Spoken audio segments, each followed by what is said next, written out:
Properly subduing a species for assimilation into a brethren moon is a meticulous and horrifying process, both of which descriptions are intentional. Many different moving pieces need to go into effect at very specific points, indicating that this is not just some random event, but an actual takeover. At first, the species is highly unlikely to recognize what is happening right in front of them due to the chaos that is taking place, but for any survivors that may live long enough to see the progression of the events, they will understand that these are calculated steps being imposed by something much larger that is definitely having an end goal. From the perspective of the beings currently dealing with what amounts to a herpes outbreak for a planet, it would seemingly appear to be just a microorganism that is inducing genetic changes in the host, turning them into monsters through skeletal growth and reanimating anyone concerning those that have already dropped. Really though, they become more of sort of like a meat puppet to this growth that has several other growth points and origins. On the other sides of things, the Brethren Moon's perspective, it would just simply be like going to a grocery store, another species to be collected and then have them changed into an ever-growing network of eldritch horrors who appear to have no beginning or end, at least in this universe. The steps needed to be taken in order to overwhelm any species that the Brethren Moon has come across, well, coming across them is a generous term. It seems with humanity, we were really more of a desired endpoint, which puts us at odds with our own ecosystems on Earth once the black marker wiped out the dinosaurs and mammals started rapidly changing, probably due to the effects of the black marker. Anyhow, this plan would be followed by a multifaceted attack on all things associated with animals that the Brethren Moons wanted to overcome. The issue is, however, in the immortalized words of Dr. Ian Malcolm, life, finds a way. Typically, the process is quite standard. Upon activation of the marker, an energy field would be sent out. This marker signal, as it was known, not only could reanimate into tissue, but it also would induce madness in those exposed to it. Depending on level of intelligence, this could have several impacts. I suggested prior that much like how Einstein had an extra fold in his frontal lobe, as well as many other areas too, but in particular the frontal lobe is associated with consciousness, understanding, planning, and abstract thought, that this was probably important. Now, it should be noted, extra folding here doesn't necessarily denote increased intelligence. However, undeniably, Einstein had it, and he was incredibly adept. So, should the brains of those who resisted the marker signal longer be examined, I would go out on a limb and say it's very likely you would find a similar folding or at least increased tissue. The mind's ability to work out the information that was being impressed upon it by the marker is absolutely overwhelming. And considering Isaac, who resisted the marker for quite some time, was able to do so, that is because he had increased intelligence and also willpower. So this is the issue that the Brethren Moons would run into. There were still even others who, despite being exposed to the marker signal, never actually would suffer any ill effects. Lexine Weller is known as a person who on Aegis 7, at that time of the Necromorph outbreak, was absolutely immune to the effects of the marker, even going as far as creating an area of effect where those who were currently experiencing the ill effects of having their minds altered by the marker would essentially come out of it and come back to reality if they were close enough to her. The second person is just kind of my own conspiracy theory, but Ellie is also immune to the marker, given that she is on Titan Station and then Tal Volantis, absolutely surrounded by markers, and yet she never experiences any ill effects. Because of the countless species assimilated in this manner, at some point in the past, it is likely that the Brethren Moons would have adjusted their plan to eventually involve other ways to attack any kind of stubbornly staying alive people, or aliens, or really whatever. So if someone is outright immune, obviously they cannot actually be affected by the marker signal, and because of that, a more physical approach would be necessary. The progression of a Necromorph outbreak very likely follows the same path that it was initially set up as. Back in the day, it is possible outbreaks just relied solely on the madness induced and the physical attacks by those who were currently succumbing. A response by another alien species brain to resist the marker was noted, and then the marker would respond in turn by creating necromorphs capable of cutting down any animal depending on how much of a nuisance they were. But first, this episode is sponsored by Raycon. Click the link in the description box or go to buyraycon.com/Roanoke to get 15% off your Raycon purchase plus free shipping. If you haven't pulled the trigger on a pair of earbuds and are in the market for some awesome sound experiences, then look no further than Raycon's everyday earbuds. With over 3 million sold so far, they are clearly a fan favorite. Not to mention the upgraded earbuds offering everything you love about Raycons and more, because now you also get active noise cancellation and ergonomic design, multi-point connectivity that allows you to pair two devices devices at once, and still that same super comfortable fit. Personally, I use my everyday earbuds at the gym because I really don't want to hear people yelling about benching the bar. It's great that you're here, bro, but why are you doing that? Raycons come in also vibrant new colors to complement any and all skin tones. My personal favorite as far as earbuds are concerned is they're just going to be flat black. Nothing too flashy, and it's pretty much timeless. Of course, the protective granite case also looks pretty sweet as well. So if you're in the market for some new earbuds, then by clicking the link in the description box or going to buyraycon.com/Roanoke, you can get 50% off your Raycon purchase day, plus free shipping. All right, let's get back to it. And then comes the most badass of species, humanity. Humanity appeared to be rather annoying in the grand scheme of things. While yes, you would definitely fall under the sway of the marker, the reality is we may have had too much time to cook. And not like in a TikTok way. I'm talking about, it seems like we were supposed to be assimilated when we were just a one planet species, but what would ultimately happen is the Brethren Moon over Tau Volantis was frozen, possibly preventing the continued assimilation of species. My reasoning for this is that it does not appear as though the aliens of Tau Volantis, despite being very technologically advanced, ever truly got off-world after discovering the markers. And this may ultimately be the desire of the Brethren Moons. See, you just have a species consume its resources, discover the marker, allow energy to be gleaned off of it as that species essentially becomes complacent and stays on world, innately cause that conquered species to desire to tap into this energy and then spread the markers across their planet. Necromorph outbreak commences, and then boom goes the dynamite, a convergence event happens, creating the moon. But something to note that does relate to the Wheezers, as we will get there momentarily,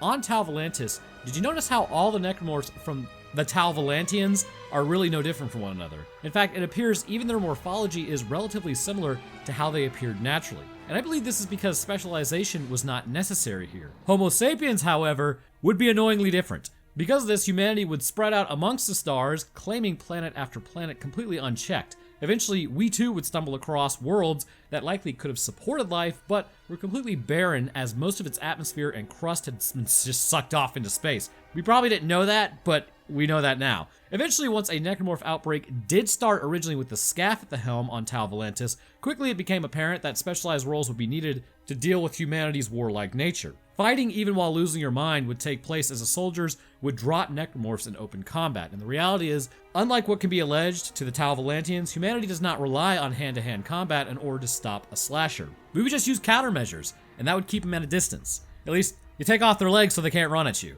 But this initial outbreak may have influenced how our species would be approached in the future. And also, don't count how many times I say that word. It's gonna happen a lot. So because while the markers operate standardly, it's important to remember that there is a connection to the Brethren Moons, and with that, whatever inspires the Brethren Moons to conglomerate together. As made mention, this is likely going to be a type of energy that is not even really from our plane of existence. The markers would appear to simply act as a conduit of sorts. So once Scaff game-ended everyone associated with Tau Volantis, the red marker would be taken to Aegis 7, where it would be dropped off. Why they didn't just strap a nuke to that thing and get rid of it is beyond me. Maybe there was hope for the future that this thing could be safely harnessed, but either way, it then would sit there for 200 years, where eventually it would be discovered by unitologists on Aegis 7, along with the brass unitologists on the Ishimura. From here, we all know the story. Crap goes completely sideways for everyone involved, originating from the planet, and then being brought up to the Planet Cracker ship due to the marker being on board. Everything bad happens. With that said, it would appear though that the marker, through its connection, did not forget about humanity.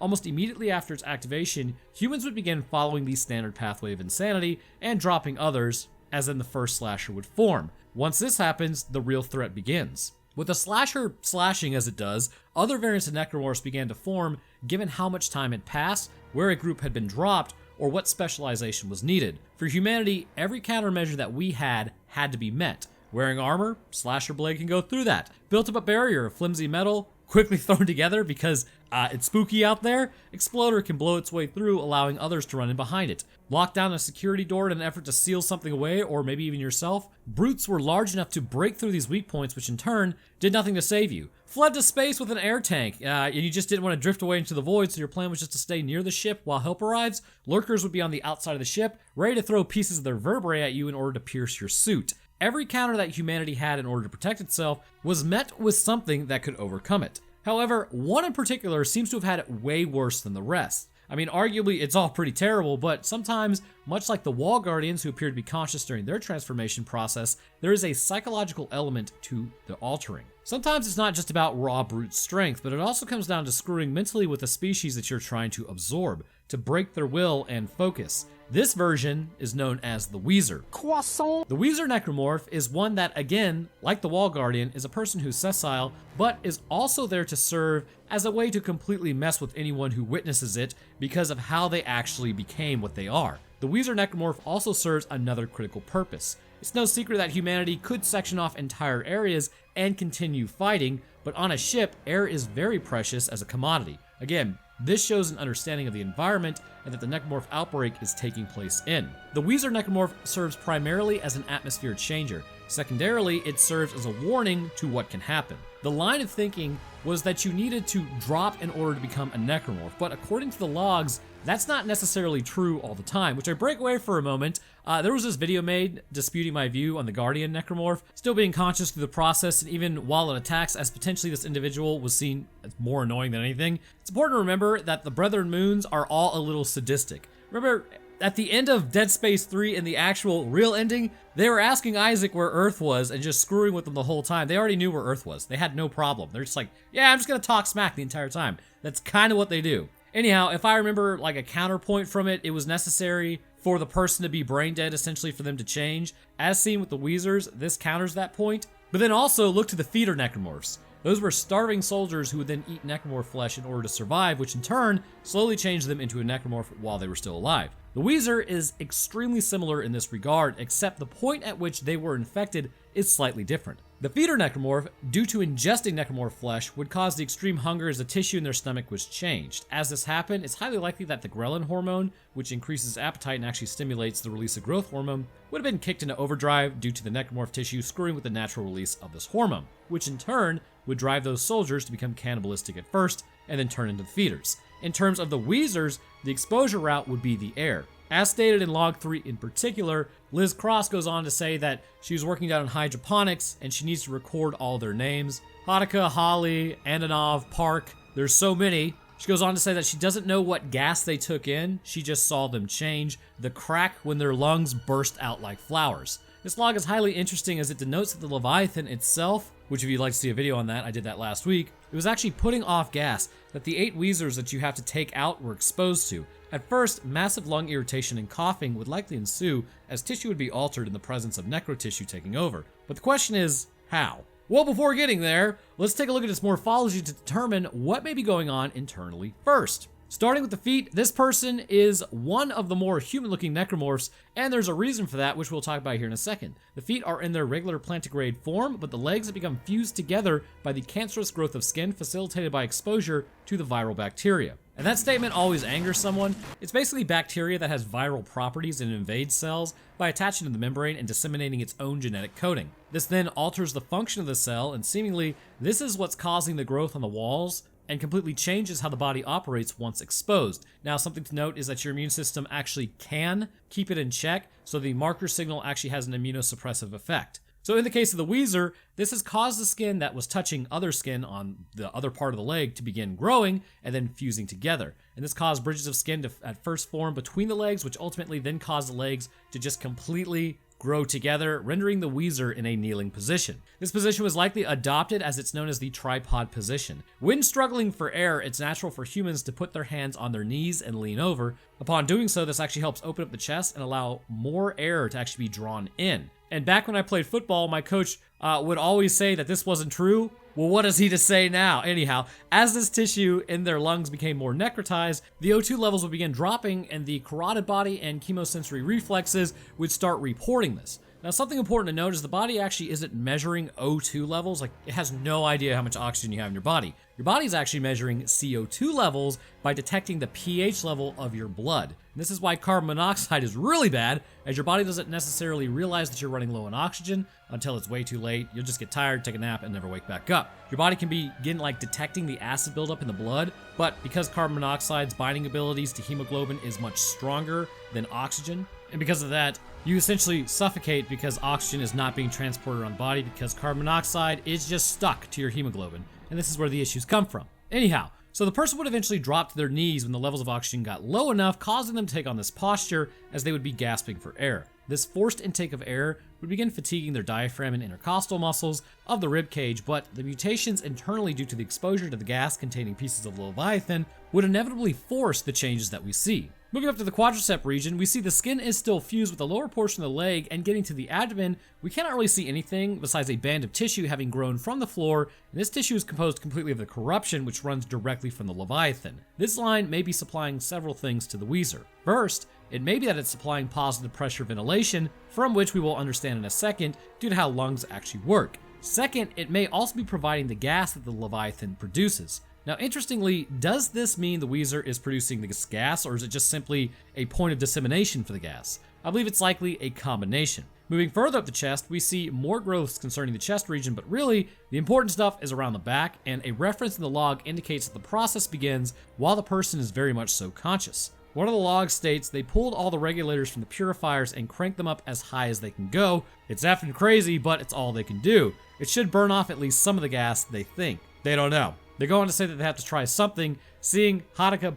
puke up her own lungs, deleted. That is literally the whole log. So the lungs have exploded out of the back of the ribs, and the vertebral column still seems to be somewhat intact, although it's been yanked up to the point that it appears to connect at almost the back of the head. The arms of the Wheezer are much like the legs in that they have been fused to the sides of the body. The head of the person is still very much so human. The ears, eyes, although they are quite damaged, and mouth are all present, with the lower jaw having fallen away as a tube now exits the mouth. And I believe this is going to be the trachea having moved up past the esophagus, allowing for the lungs to easily release this gas and bioagent. Looking at the lungs specifically for a moment, this is why I believe there is positive pressure being provided by the leviathan. Lungs operate in a negative pressure environment. Your lungs are not forcing expansion, your muscles are. When your chest expands, the lungs are pulled along the wall of the chest, which then draws in air. You are now also manually breathing. I'm sorry. This is why, if for any reason you have a hole in your chest, this can result in something known as a pneumothorax. This is when air leaks between the space of your lung and the chest wall, and this will collapse your lung as the pressure is equalized. What you should do, it's also called a sucking wound.